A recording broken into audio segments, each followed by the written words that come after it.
Salah satu karakter industri pertahanan yang tidak selalu dimiliki oleh industri lain adalah kebutuhan akan dukungan politik dari pemerintah secara berkelanjutan. Dukungan politik tersebut tidak terbatas pada pembiayaan untuk pengembangan industri pertahanan, tetapi sampai pula pada aspek niaga, yaitu penjualan. Keputusan pemerintah Indonesia untuk membeli 42 jet tempur Rafale dan kemungkinan besar mengakuisisi kapal selam kelas Korpen tidak lepas pula dari kuatnya dukungan pemerintah Prancis terhadap industri pertahanannya. Melalui berbagai lobi pada tingkat G2G, pemerintah Prancis sejauh ini telah berhasil mempromosikan kepentingan industri pertahanan Prancis di Indonesia.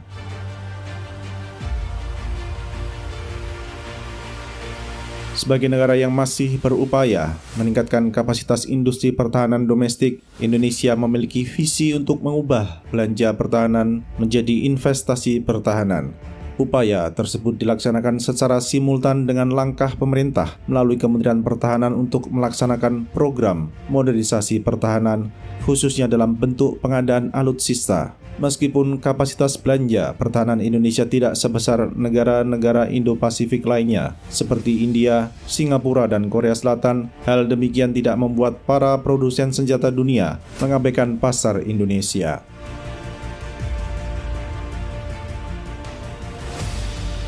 Pasar pertahanan Indonesia masih atraktif bagi para original equipment manufacturer atau OEM dunia seperti Airbus, Dassault Aviation, Thales, Lockheed Martin, Boeing, Raytheon, dan lain sebagainya. Pabrikan-pabrikan itu mengajukan berbagai proposal pengadaan yang mereka anggap sebagai solusi terbaik untuk memenuhi kebutuhan Indonesia.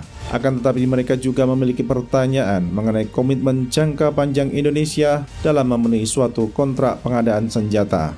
Pertanyaan itu muncul sebab sebagai suatu entitas bisnis, firma-firma tersebut mempunyai kepentingan jangka panjang untuk terus hadir di pasar pertahanan Indonesia.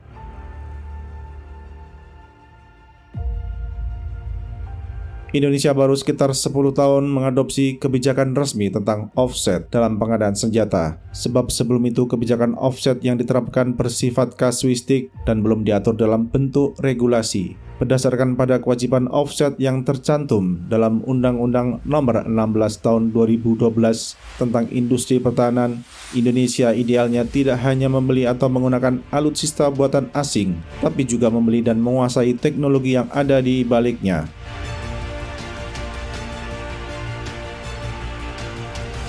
Merupakan hal yang wajar apabila nilai kontrak suatu pengadaan alutsista buatan asing cenderung akan meningkat jika di dalamnya tercantum kewajiban bagi perusahaan asing untuk memberikan transfer teknologi.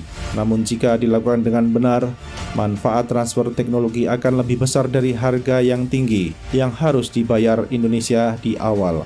Melakukan investasi teknologi pertahanan menjadi syarat bagi Indonesia untuk mengurangi ketergantungannya terhadap alutsista impor dengan menguasai sendiri pengembangan, produksi, hingga perawatan sistem persenjataan yang menggunakan teknologi tersebut. Investasi teknologi juga akan menambah peluang Indonesia untuk mengekspor produk pertahanan di masa depan, sehingga perusahaan pertahanan lokal tidak lagi hanya bergantung pada pesanan dari pemerintah Indonesia saja.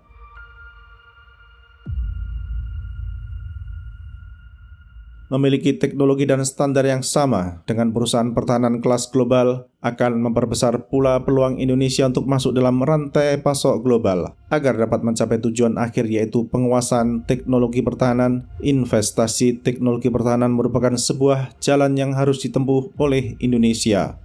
Apabila melihat ke belakang, investasi di bidang teknologi pertahanan bukan hal baru, karena pernah dilaksanakan di era Orde Baru, walaupun saat itu fokus utama pemerintah adalah pada pengembangan industri strategis dan bukan semata sektor pertahanan. Salah satu langkah yang ditempuh oleh Orde Baru adalah dengan membentuk kemitraan strategis di bidang teknologi tinggi dengan negara-negara maju seperti Prancis, Jerman, Belgia, dan Amerika Serikat.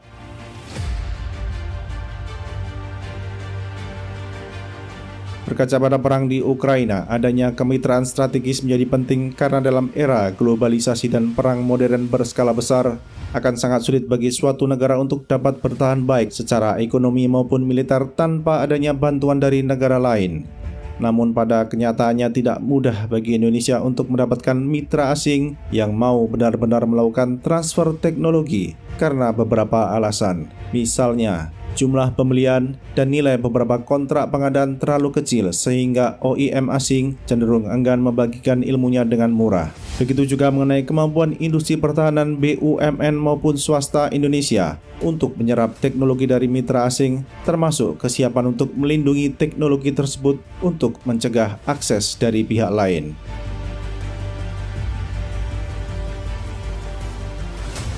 Selanjutnya, mengenai manfaat teknologi yang diberikan kepada Indonesia, apakah teknologi itu memiliki manfaat jangka panjang secara ekonomis bagi perusahaan domestik? Pertanyaan ini terkait dengan apakah pesanan yang diterima oleh industri pertahanan lokal yang menerima teknologi tersebut akan memenuhi skala ekonomi atau tidak. Begitu pula dengan apakah teknologi yang diberikan oleh firma pertahanan asing bersifat dual use atau tidak. Hal ini menjadi penting dari sisi bisnis, karena transfer teknologi yang merupakan salah satu bentuk investasi harus bisa menghasilkan keuntungan berkelanjutan. Adapun salah satu contoh transfer teknologi dual use yang sedang dijajaki oleh Indonesia adalah kerjasama pengembangan baterai lithium untuk kapal selam antara Naval Group dan PT PAL yang ditandatangani pada perhelatan Indo-Defense tahun lalu di Jakarta. Diikuti dengan rencana local production 2 kapal selam Scorpène, seharusnya dalam jangka menengah hingga panjang, investasi ini akan berdampak langsung pada pembukaan lapangan kerja dan pertumbuhan ekonomi Indonesia, mengingat akan terus meningkatnya kebutuhan kapal selam dan kendaraan listrik di pasar internasional.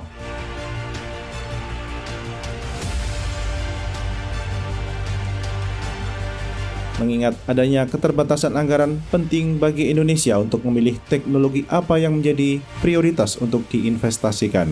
Salah satu yang bisa menjadi kriteria adalah memilih teknologi yang terkait alutsista strategis dan sesuai dengan 7 prioritas industri pertahanan saat ini, yaitu medium tank, kapal selam, roket, jet tempur, rudal, radar, dan propelan.